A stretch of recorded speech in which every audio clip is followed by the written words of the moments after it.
Hello there. I want to do another quick tutorial on lapping film.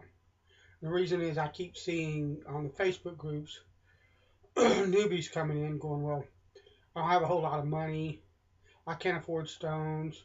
I need to sharpen my straight razor. They show stuff like, they ask things like, can I use sandpaper? Uh, can I buy this uh, cheap water stone on eBay that costs a quarter or whatever, and the guy says it's a 10K, and don't buy that crap because it's junk. Okay, and so I just want to put a simple tutorial together uh, for people that are wanting to hone razors. If you don't have a lot of money, this is the most economical system I have ever tried. Yeah, you can get some lower price stones and stuff like that, but they're going to cost you more than this system right here. And what I'm talking about, aside from the fact that you'll have to replace the uh, 1K sandpaper that you're going to use as a bevel setter, the lapping film that you buy, uh, if you get it where I link to, will last you at least a year, maybe more. It's really cheap. Uh, and you'll get a superb edge, a wonderful shaving edge. It's dead simple, that kind of deal. So to start with, there are a few things that you need. Of course, you need a straight razor, and then you need a little spritzer of water. You're gonna need some kind of loop. You don't absolutely have to have a loop. You can use a strong light source, an overhead light source, but a 30, 20, or 60 power loop. Mine happens to be lighted. Is fantastic to help you see the scratch pattern and stuff like that.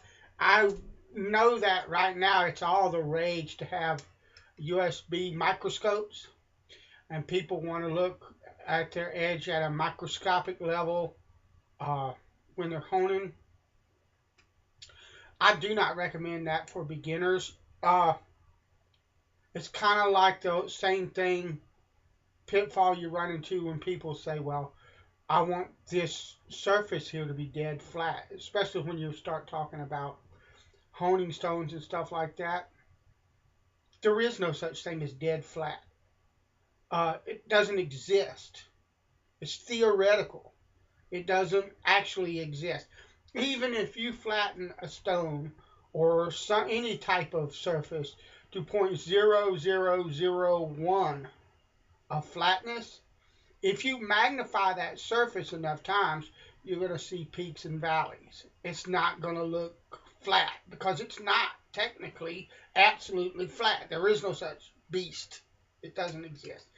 It's the same thing when you start using really, really high magnification on the edge of on the bevel of a straight razor. It doesn't matter how much you polish that edge at the right magnification and sometimes even the right angle of light, the edge is going to look like crap. It's going to look scratched all over. It's going to have dips and ridges and chips, and it just is.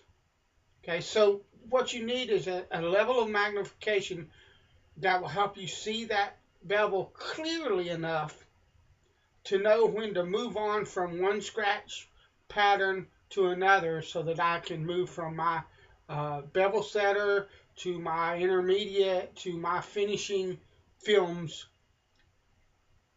at the proper time. That's all the magnification is for. Uh, that high magnification stuff can be useful to experienced guys, but I don't recommend it to beginners. You don't need that much information to get a good edge on your straight razor. Sometimes too much information can be a bad thing. That's my opinion. I know there are guys out there that would argue different. Do that on your YouTube channel. This is mine, and this is my advice to new guys. So you're going to need a few things. You're going to need that water. You're going to need your razor. I recommend you pick up a loop. And you're going to need a flat substrate. This is glass, but you can use a ceramic tile. You could use your bathroom counter if it was flat enough. You can use um, granite. You can even use like another low grit stone to lay your lapping film on, as long as it's flat. Then, of course, you need your lapping film. You'll need 1K sandpaper or 2K or 1500, whichever you prefer, in order to set a bevel with. And you apply your sandpaper, to the flat surface you have. Hiccups. The same way you do your lapping film. I prefer 2K wet dry sandpaper to set a bevel with. There's a very tiny little bit of difference in the time that it takes to set a bevel that's in good condition to start with. And the 2K scratches leave less that I have to clean up with my lapping film. And I don't believe that the grits of sandpaper correspond in any way to what the honing stones do. So, 1K, 1500, 2K, take your pick. I like the 2K. Do what you want. 1K works just fine. I used it uh, for a long time, and that works just as well. And then you need something to use as a squeegee, and I'll show you why a little later. I use an old debit card that no longer, it's actually a gift card from Target, I think it is. It's dead, and so that's what I use as a squeegee. And then you need your lapping film. Now I use predominantly two grits, I guess, of lapping film. Sometimes I use a third. The two that I use, I come off the 1K and come to 3 micron. Now see the 3 and the UM after it? That's how they designate micron. That's the designation, the symbol they use to say micron. So that reads 3 micron. So I come off of my 1K and I go to the 3 micron. And then once I have honed enough and I look at this through a loop and understand that all of my 1K or 2K scratches, my bevel setting scratches are gone, I move up to 1 micron lapping film. And most of the time I finish on this. It'll give you a beautiful polished edge, no problem. But sometimes if I want just a little bit more keenness, especially on something like a wedge that's thicker and to me shaves differently, I get much keener edges on full hollow blade than I do. Or I'm sorry, they're really not keener, but they feel keener to me than what a wedge does. So on a wedge, I might go to the 0.3 micron lapping film for a final finish, like a post finisher, like the 20K Gokuyama, I believe is what they call the stone that a lot of honers use as a post finisher. I may go to that on a wedge just to push the fineness of that edge up just a little bit. You just have to be careful with this because it can give you a harsh edge, and if you use it the wrong way, in other words, you do too many passes on it, it can give you an edge that is so fine that it doesn't hold up over time, in my experience. So now, I have a razor, and it needs a little bit of refresh.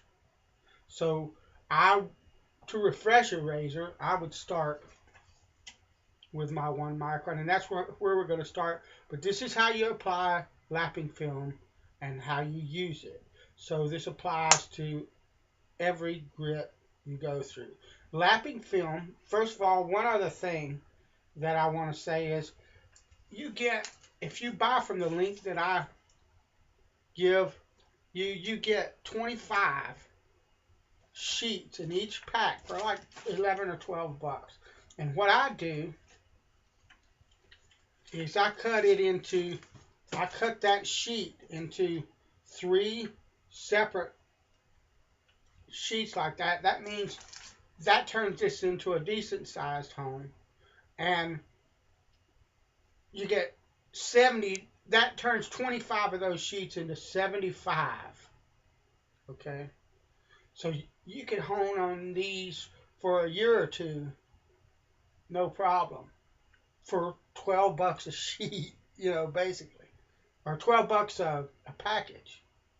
I don't know what that works out percentage wise when you break it up like that, but it's cheap. Lapping film has 2 sides. It has a shiny, see if I can, I'm looking over here at my display to make sure. It has a shiny side and then a matte side. You hone on the matte side, the shiny side goes down on your substrate, your flat. Let me move this down just a hair. So what I do is I take me some water and whatever substrate I'm going to use, and I take my squeegee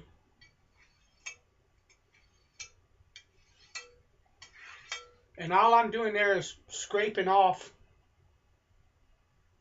any kind of minute dust particles or dirt or anything that might be on this, because I don't want it getting underneath the film and causing issues with my edge. Then I would spritz this again,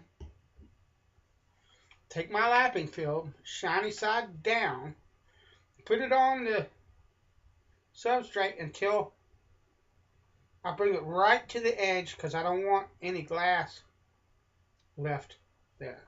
And then I just squeegee any excess water or air bubbles or anything of the sort out from underneath that. And if you look at that, that's not going to go anywhere. Then you just wet that. I prefer to hold it. You can set this up on top of something to hold it off of the counter so that your knuckles and stuff will clear. I just prefer to hold it. Hold on a minute. I need to set it down and open up the blade.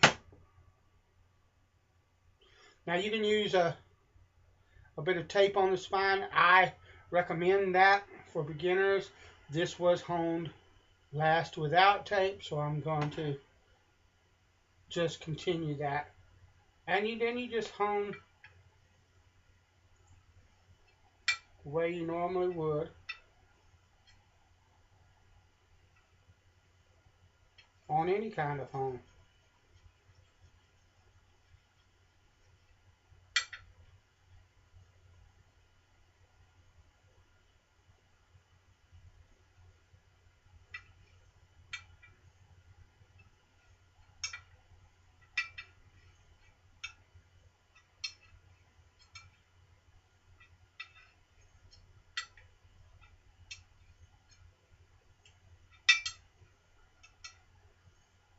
That's it. That's all you need.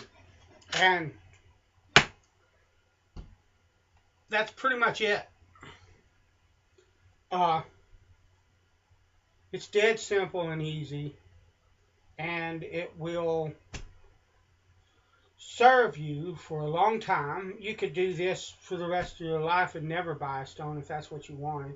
I do recommend, after you get more proficient, if you think that you might enjoy the stones better, to try them, because I like honing on stone an awful lot.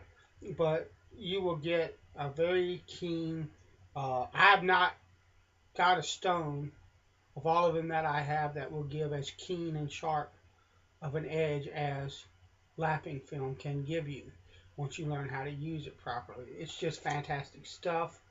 And don't let lack of funds hold you back from learning how to hone a straight razor or from maintaining.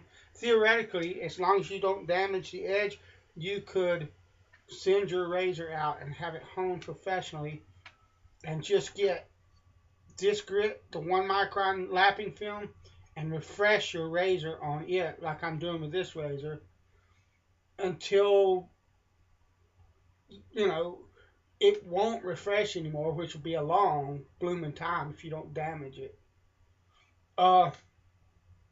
And be good to go and use that like some guys would use a 12K stone or a 15K stone to refresh their blade. So, you know, but that's it. That's all there is to lapping film. It's a fantastic resource, and I recommend it to new guys starting out. There's not anything else. You know, don't fool with sandpaper. Don't fool with these cheap stones that you're going to find all over eBay, popping up all over eBay, that nobody ever heard of before, that people are trying to market to straight razor users when they know if that razor is 8K, if that stone is an 8K finish, they would be being generous with the description. So so it's not a 10 or a 12 or a 15K or anything like that. The junk. Lapping film is a far better solution. All right. God bless you, and I hope that helped you. And I'll talk to you later.